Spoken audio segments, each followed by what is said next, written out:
একটা কথা বলবো? বলো। রোজই তো ঝগড়া করি, আজকে আজকে একটা ভালো কথা বলছি শোনো। মানে সত্যি বলছি, এটা মানে খারাপ কিছু নয়, সত্যি কথাই বলছি। আমি ভাবছি তোমার সঙ্গে ঝগড়া করবো না। খাও মা কসম।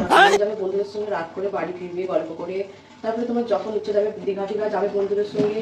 আমি দীঘা? হ্যাঁ, দীঘা খাও মা কসম। আমি আর বারণ ফারণ করবো না। আবার তারপর তুমি দীঘা থেকে এলে আমি দিন 15-20 জন্য ভাবছি আব্বাদের বাড়ি গিয়ে থাকবো। হ্যাঁ, আর তারপরে কি বলে, ওই তুমি সেবারে বলছিলে না যে বন্ধুদের সঙ্গে কোথায় ঘুরতে যাবে, বলছিলে যে খেতে যাবে না কোথায় যাবে বলছিলে, ওইটাও ওখানে চলে যাবে। কারণ দেখো তোমারও তো একটা জীবন আছে, বড় ঘুরতে হবে। আমি ভাবছি এই জন্য ঝগড়া ফগড়া করবো না। আর ইয়ে কি বলে, আমার জীবন নিয়ে ভাবো তুমি? হ্যাঁ শোনো না। আর তারপর এই তোমাকে বেশি রাস্তাঘাটে ফোনও করবো না, কখনো কোথায় আছো কি করছো, কখন ঘরে আসবে এসব কথা জিজ্ঞেস করবো। যখন ইচ্ছা হবে ভালো লাগবে ঘর চলে আসে শুনছো। হ্যাঁ ভালো বলেছি? তাই? হ্যাঁ ভালো লাগলো না শুনে? ভালো মানে সকাল সকাল এত বড় একটা সুখবর।